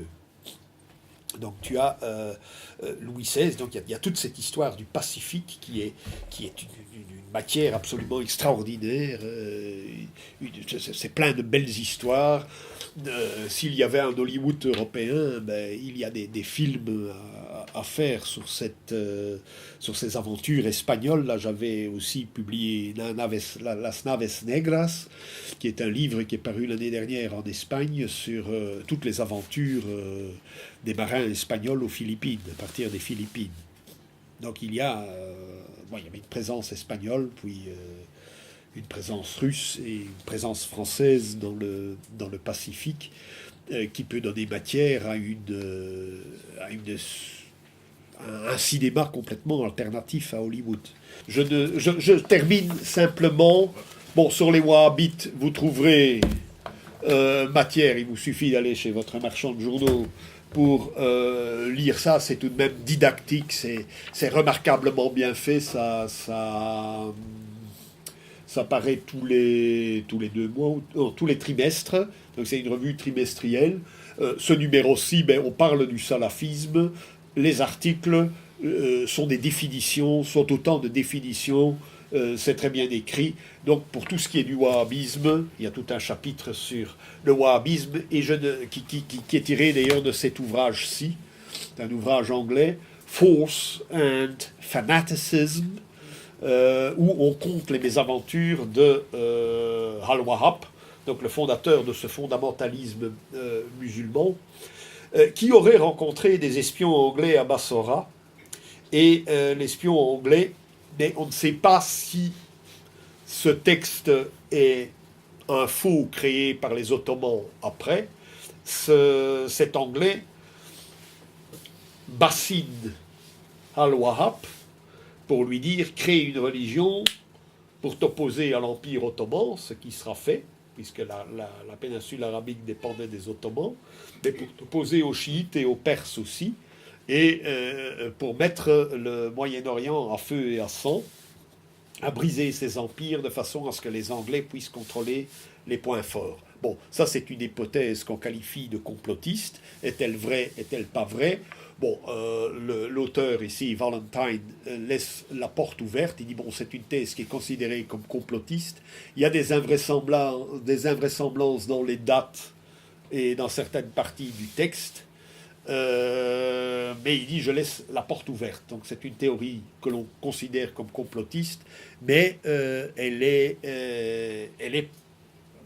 je ne dirais pas qu'elle est plausible, mais elle est probable, c'est possible.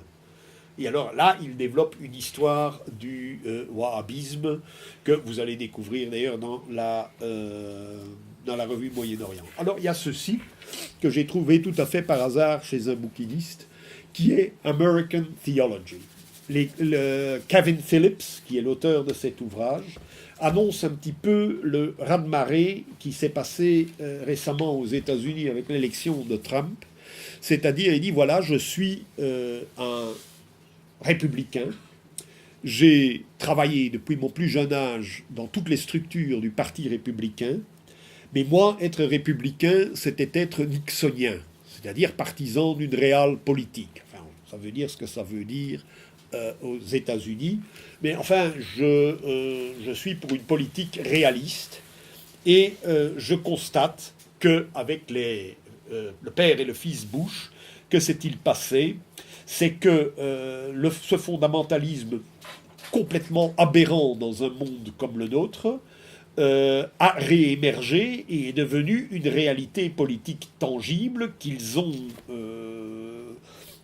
animé et réanimé sans cesse pour obtenir des électeurs de manière facile, que la politique du tout pétrole qui a été pratiquée par les États-Unis et qui simultanément donnait de l'argent et un blanc-seing à toutes les menées wahhabites et salafistes de par le monde et étouffait toutes les autres manières de s'exprimer religieusement, théologiquement dans le monde musulman, et je pense évidemment à l'œuvre Sans islamophobie, on n'est pas... bon, il y en a qui basculent dans l'islamophobie, ce n'est pas mon propos. Il y a effectivement des traditions lumineuses dans l'Iran, mais ailleurs aussi chez les sunnites, en Irak et en Turquie, et aussi chez les marabouts en Afrique du Nord, etc. Il y a des traditions religieuses qui sont éminemment respectables et qui sont aussi admirables. Eh bien, tout ça a été occulté par le salafisme et le wahhabisme. C'est une thèse que je ne vous apprends pas. Je crois que c'est celle de Youssef Indy également, qui a souvent pris la parole à votre tribune. Donc, je ne reviendrai pas à ça. Mais donc, il voit que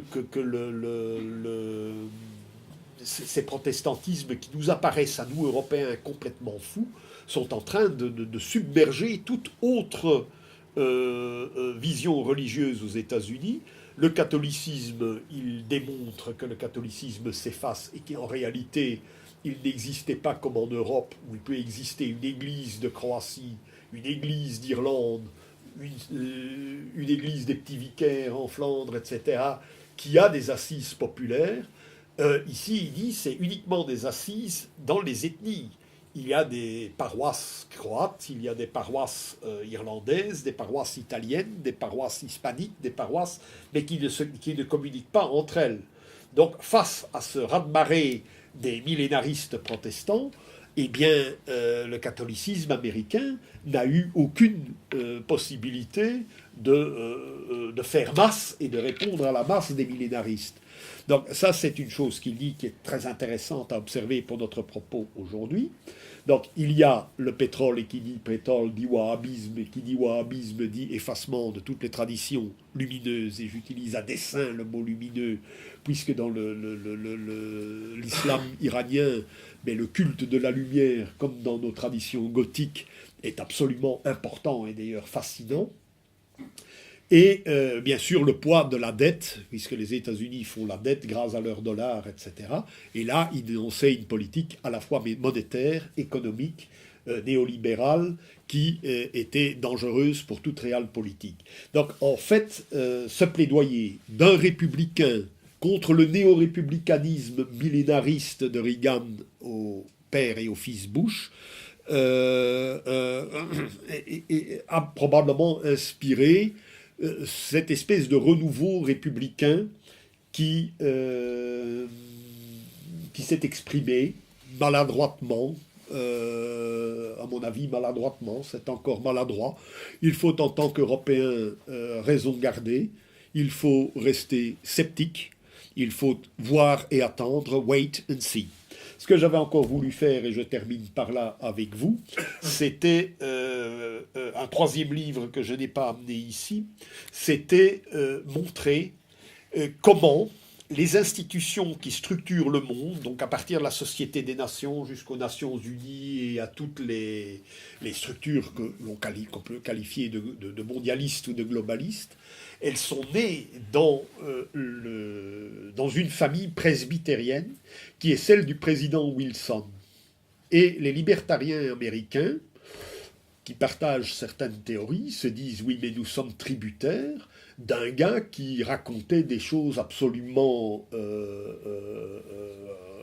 affolantes dans son jeune temps, qui était le président Wilson. » Et ce livre sur Wilson montre que ce protestantisme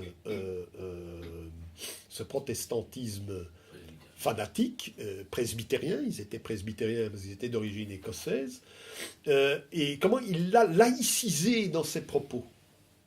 Comment il a laïcisé toutes les thèses les plus aberrantes. Il les écrivait dans sa jeunesse, et puis il montre par ses attitudes, par sa politique, par sa duplicité apparente,